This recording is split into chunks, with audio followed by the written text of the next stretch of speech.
Bueno, bienvenidos. Un gusto y un honor tener al grupo Perseum acá en las instalaciones de Radiodifusión Nacional del Uruguay, en esta producción de radio clásica y medios digitales para los medios públicos.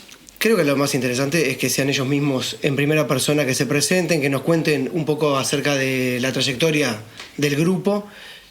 Hablar del grupo de Perseum es de alguna forma relacionarlo con la Escuela Universitaria de Música, y su origen lo podemos encontrar en la propia clase de percusión de la Escuela Universitaria de Música, en donde formamos un grupo de estudiantes para poder generar práctica musical y al mismo tiempo difundir obras en un principio especialmente escritas para grupos de percusión, como del repertorio general histórico, y también para difundir obras de compositores uruguayos o latinoamericanos. Esto no lo va a contar Jorge porque no le gusta hablar de sí mismo, pero Jorge comenzó con su clase a dar clases de percusión en la que entonces se llamaba Escuela Universitaria de Música en el año 1987. Cuando se abrió la clase de percusión, Marcelo, yo mismo y algunos otros colegas que son también percusionistas conocidos de hoy en el medio, nos inscribimos, ¿no? Nos llamó la atención, nos inscribimos y empezamos a estudiar con Jorge. Años después, bueno, fuimos terminando nuestras carreras, algunos nos convertimos en docentes y qué sé yo, y ahí se gestó esto que te explicaba Jorge, ¿no? Pero gran parte del mérito de generar todo ese movimiento en torno a la percusión lo tiene acá el profesor Camiroaga, que decimos nosotros. Te hacen responsable el germen está ahí. Sí, yo diría que soy responsable y víctima, ¿no? Las dos cosas. Hasta el día de hoy. Hasta el día de hoy. A partir de eso, nosotros, al tener un grupo formado y con una actividad, digamos, programada y bastante asidua, pudimos hacer desde un disco a una serie de conciertos, en fin, tener una actividad bastante intensa aquí y un poco en el exterior también, ¿no? Pero el objetivo siempre fue ese, difundir, usar como el ensamble como un espacio de desarrollo de investigaciones y desarrollo de repertorio, y al mismo tiempo difundir ese repertorio en el medio o en donde encontremos las posibilidades, ¿no?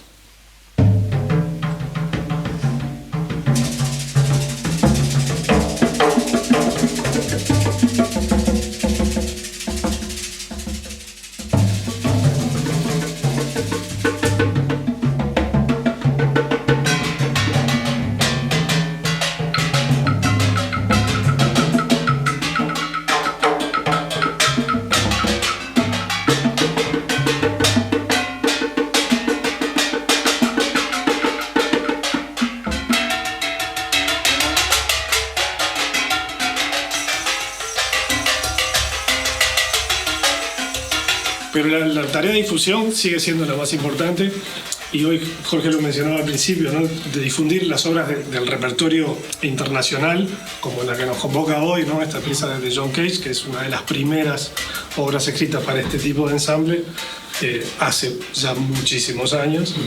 Y además tratar de difundir y sobre todo fomentar la creación de obras propias, ¿no? Obras uruguayas para este ensamble. Claro, porque ustedes abarcan Maslía, Farasquebaidis, además de John Cage, tienen un enfoque con los autores o los compositores nacionales. Eso fue un poco el impulso que nosotros quisimos darle. O sea, la gran mayoría de esas obras son producto de nuestra insistencia, ¿no? Por el vínculo que tenemos con esos compositores, porque son colegas. Sí. Entonces, bueno, de pedirles una y otra vez que por favor escribieran una pieza para nosotros, a veces gestionando distintos fondos de apoyo para que sea posible la composición de la pieza, y lo estamos haciendo hasta el día de hoy. Leo Masliga nos escribió una pieza especialmente donde nosotros utilizamos los tambores de candombe, ¿no? 2 pianos, un repique, un chico. La pieza se llama Barrio Catá, está en el disco que Perseum tiene editado. Lo mismo sucedió con Daniel Mayolo, otro compositor que escribió para nosotros, una pieza que se llama A pesar de todos los naufragios. Está escrita también para un cuarteto de tambores del candombe afro-montevideano. Lo que hizo Mayolo fue mucho más interesante porque extendió ese mundo a su propio mundo, que era el mundo electroacústico, ¿no? Entonces logró una combinación ahí súper interesante, ¿no? Pero sí que tratamos de incorporar esa tradición. Camiroaga, sin ir más lejos, tiene una pieza compuesta por él que se llama Cuarteto en Chico, que es para 4 tambores chicos. Perseum estrenó junto con la Orquesta Filarmónica de Montevideo una obra para trío de percusión y orquesta sinfónica, escrita por el compositor uruguayo Luis Llure, que es producto de una gestión de Perseum, ¿no? De conseguir un fondo que apoyara a ese compositor para que ese compositor pudiera escribir una pieza para percusión y qué sé yo, y luego nosotros trabajarla y poderla estrenar.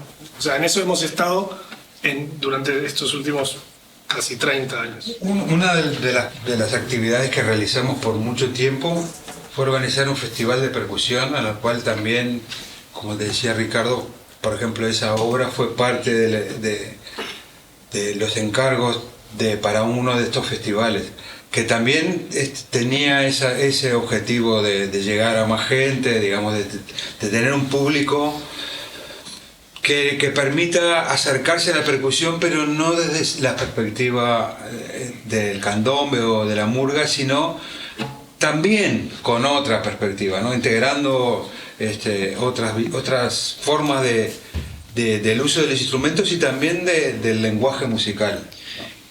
Es que hay una ironía en esto donde usted está tratando de revalorizar el mundo de la percusión, y lo primero que decís a un uruguayo en cuanto a la música popular o folclórica es candombe, es percusión, y parece increíble que tengamos que estar, o que ustedes estén tratando siempre de reivindicar el papel de la percusión, porque uno diría que es instantáneo lo que los uruguayos asocian con música popular, folclórica, es que es percusiva. Un punto en ese... No estoy seguro de la actualidad de lo que te voy a decir, pero un punto que yo identifiqué claramente es intentar que todos nosotros podamos escuchar una cuerda de tambores o una batería de murga como música, fuera del contexto del carnaval o de la propia llamada. Eso fue algo que yo... Por lo menos cuando empezamos a hacer los festivales que intentamos promover esto, ya hace unos cuantos años, esto de escuchar una cuerda de tambores, no de participar en una llamada, sino que esto, tomarlo como música.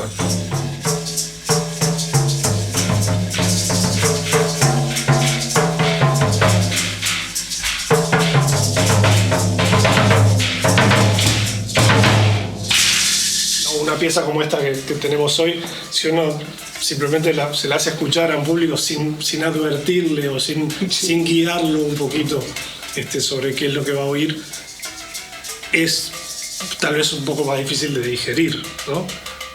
Es de las primeras horas que empieza a introducir objetos sonoros, no exclusivamente lo que se entendía como material de instrumentos de percusión que se utilizaban para piezas del estilo, y entonces, como decís vos, aparecen instrumentos que uno no se imaginaba que se podían utilizar, y bueno, y que en esta pieza en particular, que es la tercera construcción, están absolutamente presentes y valorizados, al mismo nivel que cualquier instrumento de parche, como este tom-tom de Jorge, o la conga, o ese platillo, que es un instrumento convencional. Bueno, esta semilla en la obra tiene como su misma importancia, su mismo lugar, tiene sus indicaciones del mismo modo que todo el resto del instrumental que está acá.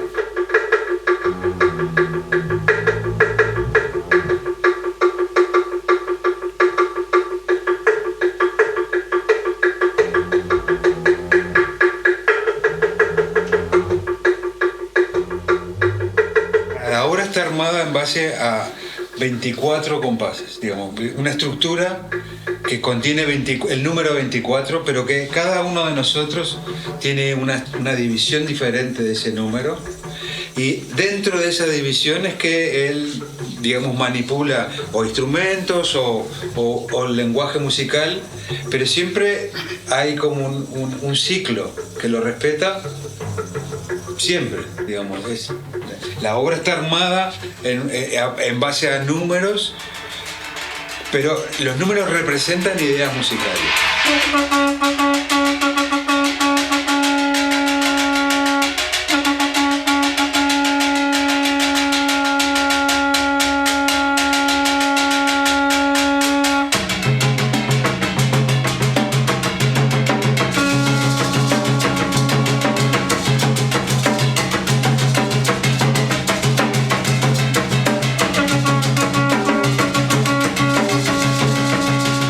Tenemos 3 instrumentos de parche con una altura baja, una media y una altura más aguda, ¿no?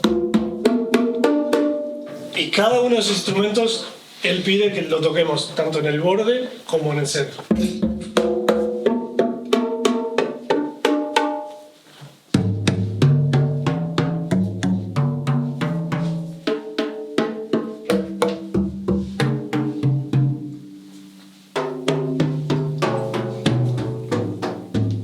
Y hoy lo mencionaba Jorge, esto es nuestra en nuestra versión de la pieza, nosotros elegimos esto, elegimos usar parches de cuero, ¿no? Para que tengan un sonido más natural, y yo soy uno de los más agudos, claro. Y Marcelo y Sebastián están en una tonalidad más baja. De alguna manera, haciendo un paralelismo, si uno se imagina un cuarteto de cuerdas, digamos que yo puedo ser el violín, Jorge puede ser el segundo violín, la viola y el violonchelo, ¿no? Claro. En esa tesitura que estamos pensando. Y lo mismo pasa con las latas. Todos tocamos en algún momento un juego de 5 latas de altura diferentes y tocamos.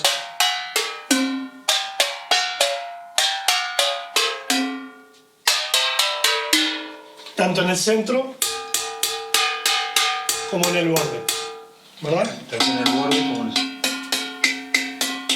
Después todos tocamos también, bueno, Sebastián y yo compartimos estas latas igual que las claves, todos tocamos claves en algún momento, como vimos recién en el ejemplo, de 3 alturas distintas, también de ese mismo concepto de las tesituras. Y después los puntos se empiezan a separar. Todos tenemos algún tipo de instrumento que hace una sonoridad prolongada. Yo tengo uno de estos acá, Jorge tiene la vaina, Sebastián las semillas, Marcelo una lata con remaches. La vaina es un sonaja india, le llama, Indian Rattle. Ese es mi Indian Rattle. Hay otros, ¿no? Yo también tengo este otro sonido extraño. Cage lo llama llamadores de grillos. El nombre en inglés es cricket caller, ¿no? No es otra cosa que una caña de bambú que está abierta al medio para que genere el sonido. Y bueno, hay un sistemita ahí para golpearlo. Marcelo y Jorge también tienen maracas, pero tienen mucho más interesantes, Sebastián y Marcelo, estos instrumentos que son cordófonos de alguna manera. Y después hay algunas cosas en particular, ¿no? Hay instrumentos que son como identitarios de cada una de las partes.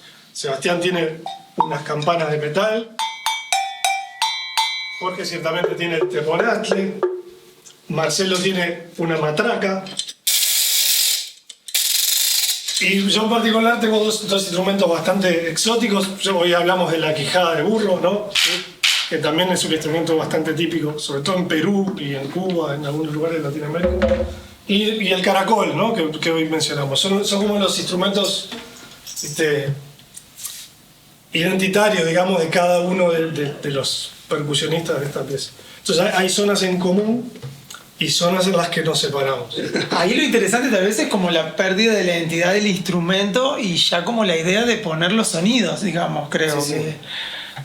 Claro. Creo que es en el libro que se llama Silencio, que juntan textos de Cage. Él dice que como que la música de percusión de esta época era como la transición entre como que lo anterior era música de teclado o basada en el teclado, en el piano, y que en el futuro, decía él, se imaginaba se iban a usar todos los sonidos para hacer música.